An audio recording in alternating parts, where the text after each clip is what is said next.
Assalamualaikum, salam sejahtera. Saya Nazri Kaha. Ini Agenda Awani.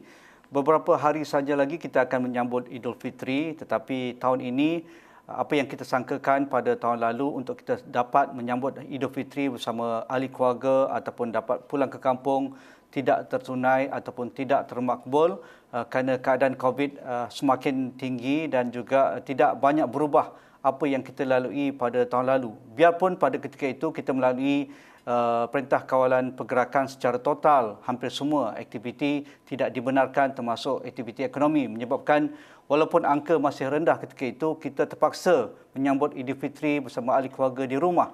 Tetapi selepas beberapa kali kita melaksanakan PKP, angka COVID terus meningkat dan kita terpaksa melalui Idul Fitri tahun ini sekali lagi di rumah dan hampir pasti kita tidak akan dapat beraya ataupun pulang ke kampung dengan langkah yang sudah pun ditetapkan oleh pihak kerajaan.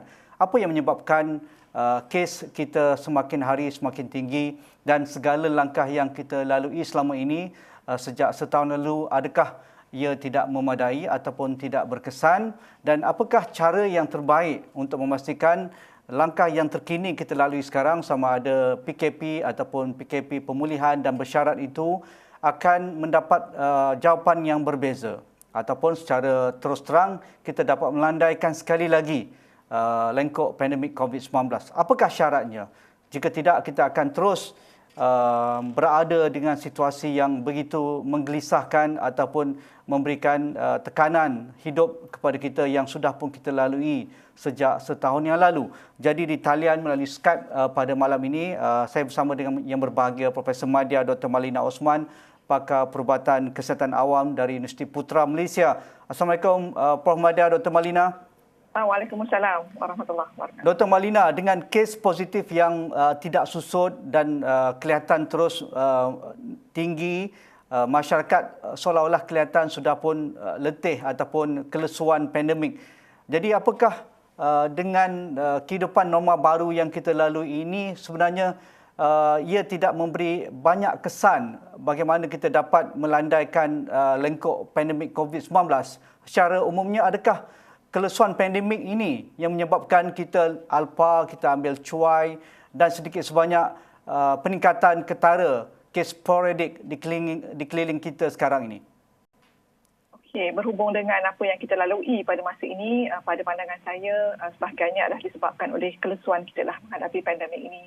Kita sangat berharap ya untuk kembali kepada kehidupan kita sebelum pandemik ya, yang mana kita boleh berinteraksi antara satu sama lain, dan ciri-ciri kita dalam masyarakat memang sedemikian ya. Maksudnya memang kita akan bergaul mesra antara satu sama lain. Dengan adanya norma baru, ia kelihatan terhalang, dan sekiranya dalam satu keadaan yang mana SOP dilonggarkan sedikit banyak, sebahagian kita akan mengambil kesempatan ya untuk melakukan aktiviti-aktiviti yang mungkin sedikit sebanyak akan melanggar nasihat untuk melakukan langkah pencegahan. Jadi kita lihat bahawa apabila satu PKP ataupun mod satu PKP berubah ya, ada di situ berlaku pelanggaran sedikit sebanyak dan juga mungkin kelekaan ya, sebab kita dah melalui pandemik ni dalam tempoh yang agak panjang. Jadi kita looking forward ya. Jadi dalam bahasa lainnya, dari segi kesihatan awam, kita lihat bahawa craving to get together tu, maksudnya keinginan untuk bersama-sama tu mengatasi kepatuhan kita untuk mematuhi SOP. Jadi sedemikianlah kita dapati ada kes-kes yang telah berlaku. Namun begitu, kita juga tidak menafikan kewujudan varian baru yang mana transmissibility rate, kadar kebolehjangkitan tu yang agak pantas juga menyebabkan banyak kes-kes yang dijangkiti. Dan juga dari segi penguatkuasaan undang-undang lah kalau kita lihat ya, yang juga menyumbang kepada keadaan yang sedemikian. Kalau kita imbas sedikit, Dr. Malina, pada MCO ataupun PKP yang pertama, kita lihat kita dapat melandaikan lengkok pandemik COVID-19. Tetapi selepas kita melihat apa yang berlaku pada hari ini dan kita sudah melalui banyak fasa, gelombang pertama, gelombang kedua selepas Pilihan Raya Negeri Sabah, selepas itu kita memasuki fasa darurat dan juga MCO 2.0. Apa yang tidak kena? Apa yang menyebabkan kes kembali meningkat sedangkan kita masih lagi dalam situasi PKP, kita masih dalam darurat banyak lagi perkara-perkara yang kita tidak boleh lakukan, tetapi aktiviti ekonomi dibenarkan. Jadi ada beberapa perkara yang mungkin dari pandangan kesihatan awam dan juga aspek epidemiologi yang perlu kita teliti semula dan perlu kita kuatkuasakan jika itu perlu. Okey, dari segi kesihatan awam, mana-mana pandemik, wabak dan sebagainya, memang kita anggap dia adalah merupakan satu keadaan yang memerlukan tindakan pantas, tindakan yang memerlukan membuat keputusan dari masa ke semasa, yang melibatkan bahagian dapatan keputusan tu dilakukan secara cepat dan menyeluruh. Jadi apa yang saya perhatikan sepanjang tempoh 1 tahun ni, antara masalah ataupun isu yang berlaku ialah kita mempunyai pelbagai versi SOP dan juga pelbagai bentuk PKP dan ada juga makluman yang mengatakan bahawa dengan banyaknya maklumat-maklumat tersebut kadang-kadang menyeluruhkan sebahagian golongan untuk tujuan pematuhan yang lebih berkesan. Itu yang pertama. Yang kedua, persepsi terhadap peraturan undang-undang di bawah Akta 342 dilihat kadang-kadang mengamalkan dua standard yang berbeza. Ada untuk golongan tertentu sedemikian, golongan yang lain sedemikian. Saya bagi contoh tentang tempoh kuarantin. Ada mereka yang hanya perlu dikuarantin 3 hari, tapi untuk individu tertentu 10 hari dan baru-baru ni dah dipertingkatkan semula kepada 14 hari. Jadi ada pelbagai keadaan yang dihadapi sedemikian. Dan ada juga persepsi yang mana kadang-kadang penguasaan tu terhadap individu-individu tertentu juga berbeza. Dan ini sebenarnya memerlukan penjelasan dari mereka yang betul bertanggungjawab terhadap aktiviti berkenaan.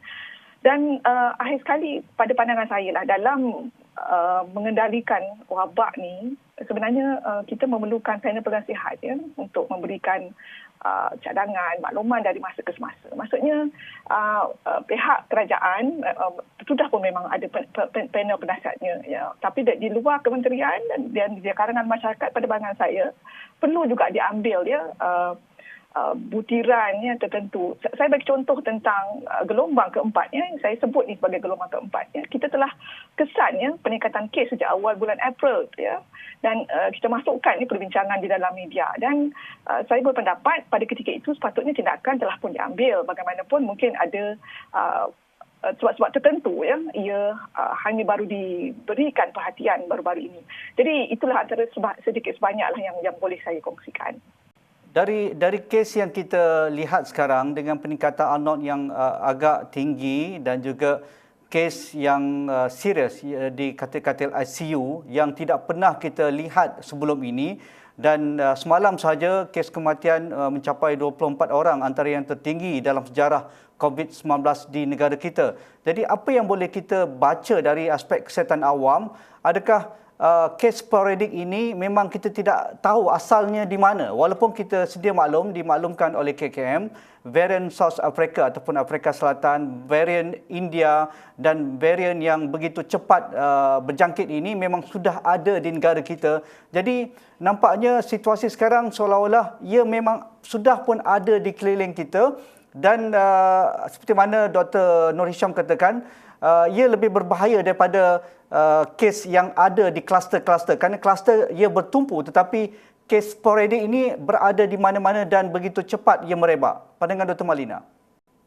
Antara sebabnya kes-kes sporadik ini banyak di persekitaran ialah ia berkait rapat dengan sejauh mana kepatuhan terhadap SOP. Maksudnya bila kepatuhan SOP itu dilaksanakan, besar kemungkinan tularan itu tidak berlaku.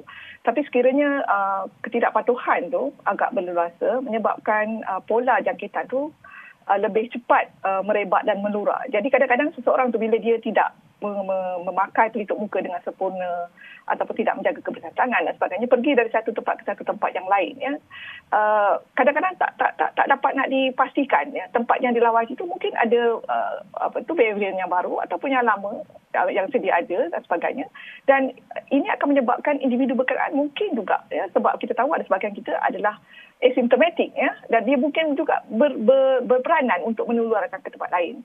Jadi di sini faktor utama ialah kepatuhan terhadap SOP dan saya yakin di luar sana bila kita bercakap tentang SOP ni ramai yang dah rasa macam bosan ataupun balik-balik SOP, tapi kita dalam keadaan sekarang ni kita tak ada pilihan lain. Itulah satu-satunya cara itu untuk mengekang tularan ni. Sebab kalau diberi soalan kepada saya mana yang lebih penting, SOP ataupun variant? SOP itu perlu kita utamakan sebab bila kita menjaga SOP, datanglah varian mana-mana pun, ia akan dapat dielakkan. Jadi apa yang berlaku di persekitaran pada masa ini lebih menterjemahkan apa sebenarnya yang berlaku di lapangan, dan juga di samping itu bila kita tengok pada angka Arnott, ia menggambarkan beberapa minggu sebelum ini. Jadi sedemikian sebenarnya tingkah laku yang telah dilakukan menyebabkan apa yang kita dapati kes yang meningkat pada hari ini. Kalau kita rujuk pada kes yang sedia ada sekarang yang dilaporkan, kebanyakan pesakit yang didapati positif, mereka pun tak tahu. Mereka bergejala, mereka tiada bergejala, mereka tidak tahu, sudah pun dijangkiti. Sebab itu mereka berada di banyak tempat. Di tempat perniagaan, di pusat komersial, di tempat kerja, dan akhirnya dia merebak di banyak tempat termasuk ahli keluarga mereka. Jadi, apakah punca sebenarnya yang mungkin bilangan ini yang tidak dilaporkan mungkin lebih banyak kerana kita tidak ada ujian massa. Dan ujian ini pun menjadi persoalan di kalangan pakar kesihatan awam, iaitu kos kita masih tinggi kalau tidak diberikan cuma oleh pihak kerajaan ataupun subsidi oleh pihak kerajaan untuk mereka volunteer ataupun sukarela ke pusat-pusat kesihatan swasta. Kalau mereka tidak ada wang di poket yang memadai, mereka tidak akan buat kerana melibatkan kos yang tinggi. Jadi apa approach-nya untuk memastikan kita lebih ramai datang ke hadapan selain mereka yang sudah pun dijangkiti ataupun close contact ataupun kontak rapat itu, tetapi yang tidak tahu apa-apa ni sekarang ni. Mengapa mereka perlu juga dan pihak kerajaan melakukan saringan massa yang agresif yang menepati sasaran epidemiologi? Pada pandangan saya, dari segi kos perlu juga kita pertimbangkan.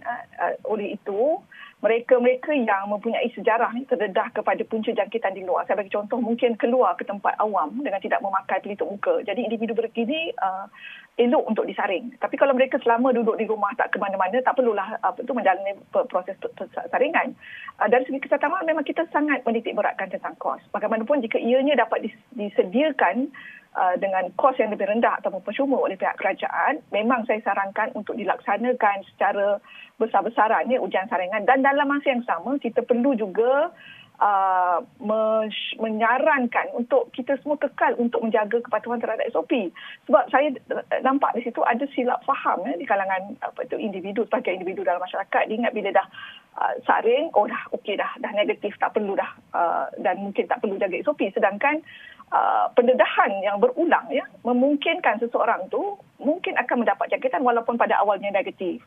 Selagi mereka itu belum divaksin. Walaupun sudah divaksin, pada masa ini masih juga perlu menjalankan kepatuhan terhadap SOP. Dan saya difahamkan baru-baru ini sebuah kerajaan negeri telah melaksanakan polisi, kalau tak silap, Negeri Selangor menjalankan secara massal ujian secara percuma.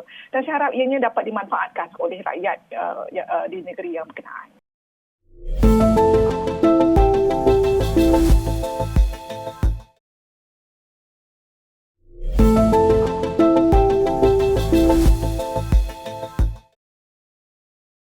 Dari aspek pencegahan ataupun langkah proaktif, kerana kita lihat pada fasa sekarang ini, Dr. Malina, kalau Dr. Malina bersetuju dengan saya, kita seolah-olah melakukan lebih banyak firefighting ataupun very defensif, sifatnya defensif. Iaitu kes sudah ada, baru kita nak rawat, baru kita nak buat saringan, baru kita nak asingkan. Tetapi langkah preemptif ataupun langkah yang perlu pencegahan itu untuk memastikan kita berada di hadapan pandemik ataupun COVID-19.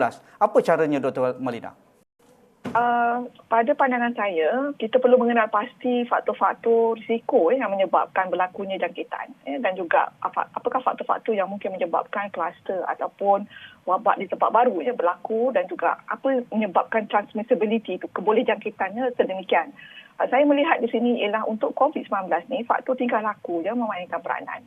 Maksudnya kalau saya kata ketidakpatuhan tu dilihat secara berleluasa, memang kita jangkakan kes akan meningkat.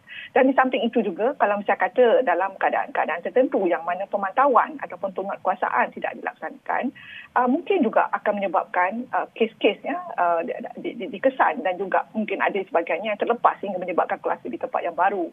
Jadi sehubungan dengan itu, pada pandangan saya lah, kita perlu mengenal pasti faktor-faktor risiko ini bagi membolehkan wabak itu dapat dikesan. Dan sampai itu juga pemantauan data-data aktif, terutamanya kes aktif kes baru dan juga angka-angka yang dimasukkan di dalam hospital ini merupakan data-data sensitif yang perlu kita perhatikan bagi meramalkan kemungkinannya berlaku kluster ataupun kemungkinan gelombang baru peningkatan kes aktif. Ia sangat penting sebab kalau kita dah dapat positif baru kita dah buat itu tindakan memang agak bukan saya nak sebut lambat macam mana, tapi ia memberikan maklumat kepada kita bahawa bila dah ada positif tu, maksudnya di luar sana tu ada ramai lagi yang kemungkinan telah mendapat sebaran jangkitan tersebut, tapi perlu dikesan. Bagaimana kita tidak mengulangi kesilapan yang sama? Misalnya pembukaan sekolah secara penuh. Orang kata pun kebenaran untuk melakukan bazar Aidilfitri, bazar Ramadan. Biarpun itu penting untuk ekonomi. Tetapi kita tahu selepas 2 minggu, 3 minggu kita melalui Ramadan ataupun pembukaan sekolah, barulah dilaporkan sudah ribuan kes yang berasal dari bazar-bazar ini. Begitu juga di sekolah. Mengapa kita perlu hentikan cara bekerja macam ini?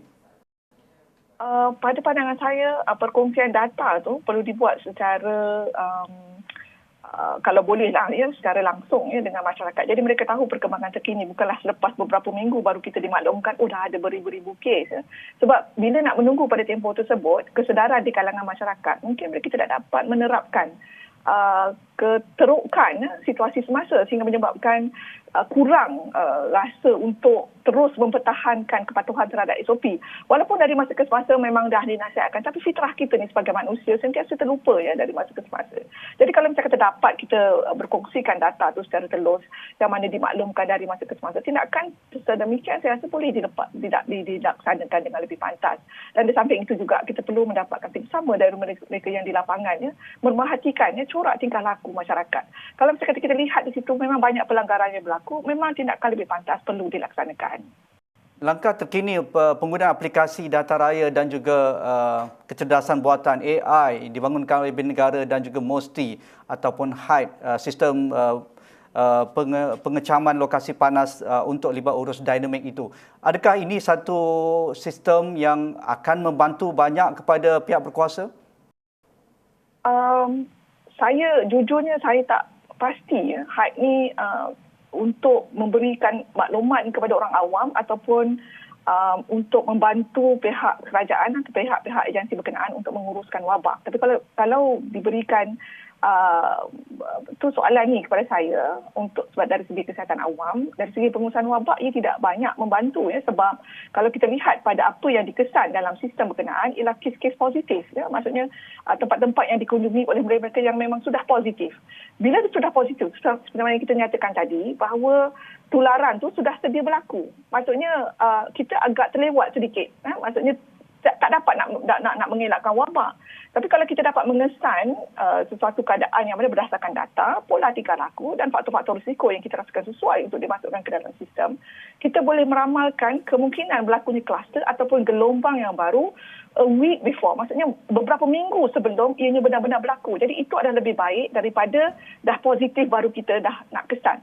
Dan satu lagi impaknya ialah kadang-kadang ia memberikan satu keadaan yang mana kita tidak dapat membezakan mana satu yang sebab bila dilihat dalam sistem HIDE itu, semua pusat-pusat perniagaan terlibat. Tapi bagaimana dengan kluster-kluster di tempat kerja? Bagaimana kluster-kluster pendidikan tidak dimasukkan di situ? Jadi inilah antara persoalan-persoalan yang saya tak begitu arif mungkin memerlukan penjelasan. Namun dari segi memberikan maklumat kepada masyarakat awam, ia membantu sebenarnya meningkatkan kesedaran. Namun ia lebih baik jika dapat dikombinasikan dengan data-data semasa dan juga kluster-kluster yang dilaporkan. Dr. Malina ada mengsyorkan pada awal pada pagi tadi, iaitu penambahbaikan kalau HIDE ni boleh memberikan satu gambaran real time kepada pola tingkah laku manusia. Cuba Dr. Malina terangkan. Ini ialah satu keadaan yang mana saya mencadangkan supaya pola tingkah laku yang dicerap di lapangan. Sebab kita tahu CCTV yang berada di lapangan tu memang merata-rata di tempat awam Kalau boleh dikombinasikan dengan pemerhatian corak pemakaian pelitup muka, ya, kepatuhan terhadap menjaga jarak, menjaga kebersihan tangan di restoran-restoran, pusat pembeli belah. Pada pandangan saya, kita boleh mendapat maklumat yang jelas di lapangan. Ya, sebab pengalaman saya semasa mengendalikan wabak, ya, dulu, ya, kita melihat bahawa kombinasi ini adalah penting sebab bila kita berada terpisah daripada lapangan ni, kadang-kadang kita tidak dapat melihat apa sebenarnya yang berlaku di lapangan sehingga menyebabkan kes tiba-tiba melonjak naik dan sebagainya. Jadi kefahaman tentang pola tingkah laku ini sebenarnya memberikan satu pemberat, ya, yang dapat memberikan maklumat yang lebih jelas. Sebab kalau dari sisi statistik dia juga akan memberikan kita maklumat yang lebih baik tentang ramalan terhadap suatu wabak yang akan berlaku. Mungkin akhir sekali soalan saya, Dr. Malina. Kita nak menuju kepada Aidilfitri dan perayaan ini amat ditunggu-tunggu walaupun kita dalam era pandemik masih lagi tinggi di keliling kita. Tetapi ada sedikit pengecualian. Kadang-kadang ia memberi satu gambaran itu adalah kelompongan ataupun keselesaan yang boleh direbut oleh orang ramai. Misalnya berkumpul di rumah dalam satu masa atau ikut keluarga rumah 15 orang. Adakah itu sebenarnya memberi indikator bahawa kita masih berkompromi? Kedua, di pusat-pusat agama, masjid misalnya, walaupun agama di bawah peringkat negeri, keputusan di bawah Duli Yang Mulia Sultan-Sultan, dibenarkan solat Aidilfitri. Dan itu juga tempat perkumpulan. Jadi bagaimana kita benar-benar dapat mematuhi dalam masa yang sama ruang yang sedikit yang dibenarkan oleh pihak kerajaan ini tidak akan menjadi satu gelombang yang akan mencetuskan ketakutan kita dalam Aidilfitri 2021 ini? SOP yang disediakan oleh kerajaan, ya, untuk sambutan Aidilfitri ini termasuk solat Aidilfitri di masjid adalah sebenarnya membolehkan kita melalui semua acara sambutan yang biasa kita sambut dalam keadaan norma baru ini dalam risiko yang minima. Ya, maksudnya diharapkan apabila pematuhan SOP itu dapat dilaksanakan, risiko tularan itu adalah minima. Jadi ia bukan pasport untuk kita meraihkan Aidilfitri secara tiada terbatas. Maksudnya kita nak sambut seperti mana yang pernah kita sambut pada tahun-tahun sebelum pandemik ni. Jadi ia bukan sedemikian. Masih lagi terbatas dengan lingkungan SOP dan kita perlu ingat bahawa ini adalah merupakan satu keadaan yang mana membolehkan kita berinteraksi dalam keadaan yang mana kita harapkan tularan itu tidak berlaku. Sehubungan dengan itu, pada pandangan saya, kita perlulah mengelakkan ianya digunakan sebagai kesempatan, ya, untuk melakukan sesuatu yang mungkin akan mencetuskan, ya, pola transmisi sehingga menyebabkan peningkatan kes selepas perayaan Aidilfitri ini nanti. Okey, semoga pesanan dan juga perkongsian Dr. Malina itu dapat kita terapkan dalam kita meraihkan Aidilfitri yang akan kita lalui dalam beberapa hari ini. Dan kalau kita perlu membuat satu keputusan besar untuk tidak melawat misalnya walaupun dalam satu daerah, ibu bapa kita, saudara mara kita, mengapa tidak kita lakukan pengorbanan itu tidak perlu. Betul lah, Dr. Malina, tidak perlu ada ziarah. Kalau kita rasa tidak yakin untuk datang ke masjid untuk bersolat Aidilfitri, mengapa tidak membuat keputusan besar, buatlah solat seperti tahun lalu di rumah bersama ahli keluarga yang lain. Saya rasa agama membenarkan apabila kita melihat maslahat yang lebih besar. Begitu juga Dr. Malina, kan? Ya, betul. Okey, terima kasih. Betul. Terima kasih Puan Madya Dr. Malina Osman, Pakar Perubatan Kesihatan Awam dari Fakulti Perubatan Universiti Putra Malaysia. Kita bercerita tentang situasi COVID-19 sekarang ini dan peranan kita semua. Sekian saja agenda Awani pada malam ini. Saya Nazri Kahar dari World Trade Center. Sekian, Assalamualaikum. Kita jumpa lagi.